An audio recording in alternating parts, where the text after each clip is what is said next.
जाना, काय विचारलं मी? तू तू रडली होती का? आत्ता ती पटकन उत्तर देत नाही बघून थोडेसे चिडले ना आपले अग्निदेव. आधी शीघ्रकोपी होता तो, पण आजकाल तर या कार्टीमुळेच बिचाऱ्याच्या जीवाला शांती नव्हती. तो जितका या मुलीला प्रेमात घ्यायला बघायचा, तितकीच ही बया त्याचा राग वाढवायचं काम करायची. आत्ताही तो जर एका वाक्यात प्रश्न विचारतोय तर एका वाक्यात उत्तर दे ना बाई. कशाला उगाच त्या लेकराचा अंत पाहतीये? पण नाही, तिला हा आगीचा गोळा भडकवूनच चैन पडणार होती वाटतं. अहो, तुम्ही असं ओरडू नका ना.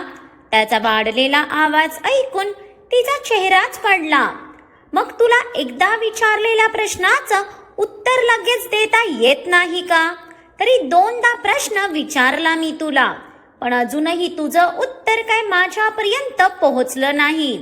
तिचा उतरलेला चेहरा बघून साहेबांनी भलेही त्यांच्या आवाजाची पट्टी थोडी कमी केली असली तरी राग अजूनही तसाच होता. काय करणार, तिच्या डोळ्यातले अश्रू त्याला सहनच व्हायचे नाहीत. त्यात कोणालाही रिपीट क्वेश्चन विचारायची त्याला सवयच नव्हती. त्याच्या एका प्रश्नावर त्याला त्वरित उत्तर मिळून जायचं. मग तिच्या वाट पाहायला लावल्याने थोडा त्याचा स्वभाव अडवा येणारच ना. अहो, मी का रडू? तुम्ही उगाच नसते अनुमान लावू नका. अजूनही त्याच्या आवाजातून झळकणारा राग बघून तिनेही चिडतच त्याला उत्तर दिलं. विनाकारणचा त्याचा ओरडा ती तरी कसा खाणार होती ना. जाना, माझ्याशी खोटं बोलायचं नाही हा. मला अजिबात आवडत नाही. तिचं असं उघड उघड खोटं बोलणं चाललेलं बघून आत्तापर्यंत शांत असणारी त्याच्या कपाळावरची शीर आता चांगलीच तडतडू लागली. ती रडलीये आणि आपल्यापासून लपवतीये असं वाटू लागलेलं त्याला. म्हणूनच खूप चिडला तो तिच्यावर. पण आवाज आत्ताही खाली होता. अहो, काय नको त्या गोष्टी घेऊन बसला आहात? तुम्ही कधी येणार आहात ते सांगा. तसं मी मॉमला सांगते. उगाच विषय वाढू नये ह्या विचारात सियाने विषयच बदलला. पण हा चिडका बिब्बा थोडी ना तिचा ऐकणार होता. त्यात ती विषय बदलतीये हे न समजण्या इतपत तो नक्कीच मूर्ख नव्हता. मॉमलाच सांगायचं आहे ना, मग माझा मीच सांगतो. बाय. इतकं बोलून अग्नेयने डायरेक्ट फोन कट केला. तसा इथे सिया त्या फोनकडे बघतच राहिली. खडूस राक्षस आणि 10 तोंडाचा सडू रावण आहे हा माणूस. ह्यांच्या कृपेने एक दिवस खरंच वेळ लागेल मला. आत्ता माणसाने रडायचंही नाही का? आलं मला रडू म्हणून रडले ना मी. पण नाही, या माणसाला तर सगळ्याच पंचायती हवे असतात. कधी येणार ते मॉमला सांगणार आहात ना? ठीक आहे, तर मी पण मॉमलाच विचारेन तुम्ही कधी येणार ते. तोपर्यंत असेच उकडून राहा. सियाने रागात बडबडत तिचा फोन बेडवर टाकून ती बाहेर आलीच होती की समोरचं चित्र बघून तिने गालाला हातच लावला. दोन्ही भाऊ अगदी सारखेच आहेत. म्हणजे थोडं म्हणून समजूतदार नसावं का एकानेही? अवघड आहे बाबा. देवा, या दोघांना तू शरीराने तर मोठं केलंच, पण मेंदू मात्र अजूनही 5वीतच राहिलाय ह्यांचा. सिया नकारार्थी मान हलवत उसासा सोडत 2 पावलं पुढे आली. मॉम, तू तिला का भरवत आहेस? तू माझी मॉम आहेस ना, मग तू मला भरवलं पाहिजेस. सुवर्णाने त्याला स्वतःच्या हाताने खाऊ घालताना बघून इथे आरवचा जीव चढून खाक झालेला. त्याच्या मॉमचं अटेन्शन त्याला कमी आणि नित्याला जास्त मिळतंय हे त्याला सहनच होत नव्हतं.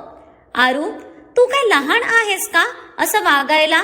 सुवर्णाला तर त्याच्या या घोड्यासारख्या वाढलेल्या मुलाला कसं मोठं करायचं हाच गहन प्रश्न पडला असेल. म्हणजे या घरात प्रत्येकाने त्याच्यावरच सर्वात जास्त प्रेम करावं हाच अट्टाहास असायचा त्याचा. अगदी जबरदस्तीचा प्रेम करून घ्यायचा तो सर्वांकडून. मग ही तरी कुठे लहान आहे? आरवने रागातच नित्याकडे पाहिलं. जी मुद्दाम सुवर्णाच्या हातून खात त्याला चिडवून दाखवत होती. म्हणजे ह्या मुलीच्या अंगातही किती ते गुण असावे ना. तो शांत बसला असेल तर हिलाही बघवत नाही वाटतं. उगाच नसत्या कुरखोड्या करून त्याला डिवचणं चालू होतं तिचं. म्हणजे असं बघायला गेलं तर आपल्याला तर आपल्या पोरीच गुणाच्या वाटतात, पण या पोरीच त्या मुलांना विलन बनवून स्वतः कडेला होतात. ते कोणाला दिसतच कुठे ना. तुझ्यापेक्षा 2 वर्षांनी तरी लहानच आहे मी. नित्याने खात खातच त्याला सहज उत्तर दिलं. जणू तुझ्या चिडण्याचा माझ्यावर काही फरक पडत नाही असं तिला त्याला दाखवून द्यायचं होतं. मग त्यात माझी काय चूक? माझ्या आधी तूच जन्माला यायचीस ना. आरव फणकारतच येऊन सुवर्णाच्या पुढ्यात बसला. मला काही प्रॉब्लेम नाही, पण तुला चाललं असतं का? नित्याने बाजूला बसलेल्या आरवच्या नजरेत असं काही खोलवर बघितलं की तिच्या बोलण्यावर तो काही क्षण स्तब्धच झाला. म्हणजे जर ती खरंच त्याच्या आधी जन्माला आली असती तर त्याला चाललं असतं का, हा प्रश्न त्याच्याही मनाला पडला. ज्याचं उत्तर त्याचं मन देत असलं तरी ते समजायला सध्या तरी त्याचा मेंदू बधीर झालेला. बेबी कम हिअर, मी भरवते तुला. नुकतीच स्वतःच्या रूम मधून बाहेर येणारी देविका समोर चाललेला विषय समजून लगबगीत पुढे आली. प्रत्येक वेळी नित्याचं सुवर्णाच्या जास्त जवळ राहणं कुठेतरी तिच्या मनालाही सलत होतं. आई होती ती, त्यामुळे आपल्या लेकराचं पूर्ण प्रेम आपल्या वाट्याला यावं ही स्वार्थी भावना मनात येणं स्वाभाविकच होतं. पण आपल्या मुलीचं बोलणं ऐकून आजीच्या भुवया आकसल्या ना. अगं बाई, इतक्या वर्षात आज हिला आपल्या लेकीला भरवू वाटलं का? नाहीतर नेहमी ती पोर हिच्या मागे करून दमून जायची, पण या आईला तिच्या पार्ट्यांपासून फुरसत नसायची. आणि आता इतक्या वर्षांनी हिचा प्रेम उतू चाललंय. आजीने नकारार्थी मान हलवत परत स्वतःचं डोकं तिच्या फोनमध्ये घातलं. सध्या ती ह्यांच्या भांडणाकडे दुर्लक्ष करत शिस्तीत रील बघत होती. ह्यांच्या भांडणापेक्षा तो ऑप्शन बेटर वाटला तिला. इट्स ओके मॉम, मामी भरवतीये मला, आणि सगळ्यात महत्वाचं मला मामीच्या हातूनच खायला आवडतं. तुला मला भरवता नाही, माझ्या फिलिंग्स पेक्षा तुझ्या नेल आर्टचं पडलेलं असतं, म्हणून तू स्पूनने भरवतेस मला, पण मामी मात्र हाताने खाऊ घालते. नित्याने आत्ताही तिच्या मॉमला रुक्षपणे उत्तर देऊन ती तिथून उठायला जाणार. तो सुवर्णाने तिचा हात पकडून तिला अडवलं, पण देविकाला मात्र तिच्या बोलण्याचा प्रचंड राग आला. आपल्याच मुलीला 4 चौघात आपल्याशी असं बोलताना बघून तिचा श्वास चांगलाच फुलला, पण तरी ती कधीच तिच्या प्रिन्सेसला हर्ट करायला जायची नाही. खूप जीव होता तिचा तिच्या मुलीवर. नीतू राणी, असं अर्धपोटी जेवताना कधीच उठू नये. सुवर्ण तिच्या समोर घास पकडत तिला आता प्रेमाने समजवू लागली. मामी, ह्याला पण भरव, नाहीतर माझ्या पोटात दुखेल. आरवला स्वतःकडे असं बघताना बघून नित्याला वेगळंच फील झालं. त्याच्या नजरेतली दया टोचली तिला. कोणी तिच्यावर दया केलेली तिला सहनच व्हायची नाही, म्हणून त्याची नजर हटवण्यासाठी तिने त्याला मुद्दाम डिवचलं. पण जसे त्याच्या मस्तकात तिचे शब्द प्रोसेस झाले तेव्हा साहेबांचं कपाळ जाळीदार अट्यांनी भरलं ना. त्याने रागात तिला काही बोलायला तोंड उघडलंच होतं की सुवर्णाने पटकन त्याला घास भरवला. शाब्बास, असंच तोंड बंद करून शांत जेव बघू, खाताना उगाच बोलू नये. सुवर्णाच्या बोलण्यावर आरवने रागातच आपल्या आईकडे बघून गाल फुगवले आणि तो आता गपगुमान खाऊ लागला. पण मगाचपासून त्या दोघांचं सुवर्णाच्या हातून खाण्यासाठी चाललेलं भांडण बघून सियाला गलबलूनच आलं आणि तिचं मन आपोआप भूतकाळात गेलं. सिया राणी, अगं काय गडबड चाललीये तुझी? धड खातही नाही आहेस आणि स्वतःबरोबर मलाही मागे मागे फिरवत आहेस. एका जागी बसून खाल्लं तर तुझ्या अंगावरचं मांस वाढेल ना. सुरेखा भाजी चपातीचं ताट घेऊन सियाच्या मागे पुढे करत होती. आई, अगं काय चाललंय तुझं? आधीच मला कॉलेजला जायला उशीर झालाय, त्यात तू जबरदस्ती भरवत आहेस. सिया तिची बॅग भरत वैतागातच आपल्या आईकडे बघते, जी स्वतः तर पुरती दमली होती, पण तरी आपलं लेकरू उपाशी जाईल म्हणून तिच्या जीवाचा किती तो अटापिटा चाललेला. ते बघून सियालाच कसं तरीच झालं. आई, मला भरवतीये पण तू खाल्लं का? मला माहित आहे मी गेल्यावर तू घर आवरून अशीच लगबगीत निघून जाते. मला भरवते पण स्वतः मात्र उपाशी राहते. सिया तिच्या तोंडात एक घास भरवत हक्काने तिला रागे भरते. अगं वेडाबाई, तुला नाही कळणार, आपल्या बाळाचं पोट भरलं की आईलाही समाधानाची ढेकर येते. सुरेखाने शेवटी तिला पूर्ण खाऊ घालून तिच्या गालावर ओठ टेकवले आणि इथे सिया वास्तवात आली. तिचे अश्रू कधी गालावर ओघळले तिचं तिलाच समजलं नाही. ह्या क्षणी तिला तिच्या आईची किती आठवण येत होती हे ती कोणाला सांगूही शकत नव्हती. आई, या एका वलयाची जोड जगातल्या कुठल्या नात्यात नव्हतीच मुळी. आई, मी तुला खूप मिस करतेय ग.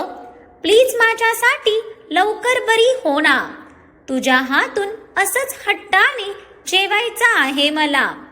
तुझ्या कुशीत आजही हक्काने झोपायचं आहे मला. मी दमल्यावर तुझा माझ्या डोक्यावर फिरणारा हात हरवलाय ग आई. ज्या जगात तू हरवलीय तिथून कसं परत आणू ग मी तुला. आई, तुझ्या सियाचं परवा लग्न आहे. तू नेहमी म्हणायची ना की माझ्या लेकीसाठी तो देव कोणी राजकुमारच पाठवणार म्हणून. आज तो राजकुमार तर आला आहे आई, पण तू नाही आहेस आणि तुझ्या विना तर सगळं असूनही अपूर्ण आहे. सिया तिच्या विचारात एका कोपऱ्यात उभा राहून अश्रू गाळत होती की तोच तिला तिच्या गालावर त्याच्या थंड बोटांचा स्पर्श जाणवला. तसं तिने चमकून बाजूला बघितलं तर तो काहीशा रागातच तिचे डोळे पुसत होता. हो, तोच होता तो तिचा राक्षस, ज्याला तिच्या डोळ्यात पाणी बघून राग तर प्रचंड येत होता, पण त्यापेक्षा जास्त त्या प्रत्येक थेंबाने त्याचं हृदय अक्षरशः तुटत होतं. ती तिच्या जगात इतकी हरवली होती की तो आलेलाही तिला समजलं नाही. पण आता मात्र त्याला बघून तिला स्वतःला आवरताच आलं नाही आणि तिने पुढे होऊन रडतच पटकन त्याला मिठी मारली. तसा तो अजूनच गोंधळला, पण त्याने आधी त्याच्या पाखराला घट्ट मिठीत घेतलं. त्याच्या मिठीत येताच तिचा बांध फुटला आणि ती हमसून हमसून रडू लागली. तेव्हा कुठे जाऊन बाकीच्यांचं लक्ष तिच्यावर गेलं आणि सगळेच गोंधळून उभे झाले. वहिनी, सिया, आरव आणि नित्या पटकन 2 पाऊल पुढे आलेच होते की अग्नेयाच्या डोळ्यात उतरलेलं रक्त बघून त्यांचं पाऊल पुढे पडलंच नाही. त्याने तिला मिठीत कुरवाळतच समोर उभ्या सर्वांवर त्याची रागीट नजर टाकली, पण त्यांच्या नजरेतली काळजी बघून ते तिला कोणी काही बोलले नाही. इतकं तर समजलं त्याला. चेहरे वाचू शकत होता तो, तेवढी त्याची नजर शार्प नक्कीच होती. पण मग जर तिला कोणी काही बोललं नाही, मग ती का रडतीये या विचाराने त्याचा जीव अगदीच कासावीस झाला. कोणासाठी नसलं तरी तिच्या बाबतीत मात्र त्याचं मन कमालीचं हळवं होतं. जाना, बच्चा, व्हॉट हॅपन? तू इतकी रडत का आहेस? तुला कोणी काही बोललं का? अग्नेयने तिला समोर करत तिचा चेहरा ओंजळीत घेतला. मगाशी फोनवर भडकलेला तो आत्ता मात्र तिच्याशी अगदी प्रेमाने बोलत होता. त्याच्या आवाजाची ही टोन फक्त तिच्यासाठीच आहे ह्याची आतापर्यंत सगळ्यांनाच कल्पना आलेली. त्याने जसा तिचा चेहरा ओंजळीत घेतला तसं तिने त्याचा हात झटकत ती परत त्याच्या मिठीत शिरली. सध्या तो एकटाच असा होता जो फक्त तिचा होता आणि ही मिठी ही फक्त तिच्या हक्काची होती. त्याच्या कुशीत, त्याच्या स्पर्शात तिच्या आईची ऊब शोधत होती ती. त्यामुळे जास्तीत जास्त त्याच्या मिठीत शिरायचा प्रयत्न चाललेला तिचा आणि ते बघून इथे त्याचं शरीर पेटून उठलेलं. तिच्या शरीराची होणारी कंपन आणि रडून कोंडलेला श्वास बघून त्याने तिला अजूनच घट्ट मिठीत घेतलं. तिचं रडणं अक्षरशः जीव घेत होतं त्याचा. त्याच्या हातात असतं तर त्याने आता रागात पूर्ण मेन्शनच पेटवून टाकला असता. स्वतःतच एक भयानक आग होता तो. पण सध्या त्याच्या मिठीत विसावलेल्या त्याच्या पाखरामुळे तो त्याचा राग दाबून बसलेला. सिया, राणी, काय झालं बाळा? तिला रडताना बघून सुवर्णालाही भरून आलं. सुवर्णा, आधीच ती का रडतीये हे कळत नाही आहे. त्यात तू सुरू नको होऊ. माझी सून रडकी होतीच, पण तुझी सून तर महान रडकी निघाली. आजीने सुवर्णाला दटावत सियाकडे पाहिलं, जी आताही अग्नीच्या मिठीत रडत होती. पण तिचं ऐकून आरवने रागात आपल्या आजीकडे बघितलं. म्हणजे वातावरण काय आणि ही बाई बोलतीये काय असे एक्सप्रेशन होते त्याचे. पण नशीब त्या आगीचं लक्ष सियाकडे होतं, नाहीतर ही म्हातारीच त्याच्या रागाने भस्म झाली असती. जाना, प्रिन्सेस, काय झालं? तू का रडत आहेस बाळा? Please stop crying. तुझं रडणं जीव घेतय माझा. अग्नेय तिच्या कानापाशी झुकून अगदी जड आवाजात तिला काळजीने विचारतो. ह्यावेळी त्याचा आवाज तिथे उपस्थित कोणालाच ऐकू गेला नाही. आरव, ती उत्तर देत नाही बघून आता अग्नेयची रक्ताळलेली नजर आरववर आली. तसे त्याचे धाबे दणाणले ना. भाई, यार, मी काही नाही केलं. मी तर नित्याशी भांडत होतो. हवे तर विचार हिला. पण सियाला त्याचं वाईट वाटलं असेल तर मी नित्याला सॉरी बोलायला तयार आहे. आरवने नित्याचा हात पकडून तिला पुढे केलं. तशी तिची आधीच भीतीने वाकलेली मान आता थरथरून आणखीनच खाली झाली. आता ती इतकी वाकल्यावर मोडू नये म्हणजे झालं. आरव, इडियट, माझं पूर्ण ऐक तरी. आता इथे नेमकं काय झालं? अग्नेयने बोलता बोलताच त्याची रागीट नजर जशी देविकावर आणली तशी तीही चपापली. सियासाठी मागच्या टाइमला त्याने घेतलेला अग्नी रूप अजून ती विसरली नव्हती. Agni, don't look at me like that. मी तिला काहीच बोलली नाही आहे. इनफॅक्ट मी तिच्याशी बोलायलाच जात नाही. देविका त्याला सरळ उत्तर देऊन स्वतःला त्याच्या नजरेपासून बाजूला करते. नाहीतर या सनकीचा काय भरोसा? तिलाच रागासारखा नजरेनेच भस्म करून टाकायचा तो. भाई, अरे आम्ही तर सगळे बोलत बसलेलो आणि मॉम मला आणि नित्याला भरवत होती. आरवने सांगताच अग्नेयने त्याचे डोळे घट्ट बंद केले, अगदी घट्ट, आणि दीर्घ श्वास घेत आधी स्वतःला शांत केलं. तिच्या डोक्यात काय चाललंय आता त्याला समजलं होतं आणि तिच्या हृदयाची पीडा त्यालाही तर तितक्याच वेदना देऊन जात होती. त्याने खूप मुश्किलीने तिला स्वतः समोर केलं. त्याच्या मिठीतून बाहेरच येत नव्हती ती, म्हणून त्याने अक्षरशः तिचे दोन्ही दंड पकडले. पण जशी त्याची नजर तिच्याकडे गेली, त्याच्या हृदयाचे शेकडो तुकडे झाले. अगदी क्षणभरात स्वतःची तिने करून घेतलेली अवस्था बघून जीव कळवळला त्याचा. जाना, आईची आठवण येतेय. अग्नेयने तिच्या डोळ्यातले अश्रू पुसत तिचा चेहरा हलका कोरडा केलाच होता की सिया ओंजळीत चेहरा लपवून जोरजोरात रडू लागली. ते बघून आता सगळ्यांचेच डोळे पाणावले. अगदी अग्नेयचेही. तीच तर होती जिच्यावर अगदी वेड्यासारखं प्रेम करायचा तो.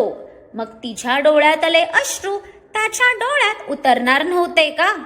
त्याने तिला पटकन स्वतःच्या मिठीत परत ओढून घेतलं. अहो मला मला माझी आई हवे, प्लीज काहीतरी करा ना. सियाने रडतच तिचा हंबरडा फोडला आणि इथे तिचं ऐकून अग्नेय स्तब्धच झाला. अगदी स्तब्ध. पहिल्यांदा त्याच्या पाखराने काहीतरी मागितलेलं त्याच्याकडे, पण तो तिला ते देऊ शकणार होता का? मग काय वाटतं तुम्हाला, अग्नेय सियाला त्याची आई देऊ शकेल का? ते बघूया पुढच्या भागात. त्याचबरोबर बघू आता अग्नेय मोनालिसा पासून सियालाही वाचवू शकतो का? खूप सारे प्रश्नांची उत्तरं तर पुढच्या भागात घेऊन येते मी. त्यासाठी पुढचा भाग आवर्जून बघा. आणि आजचा भाग आवडला असेल तर लाईक आणि कमेंट करून कळवा. आणि जास्तीत जास्त लोकांना शेअर करून सबस्क्राईबही करा.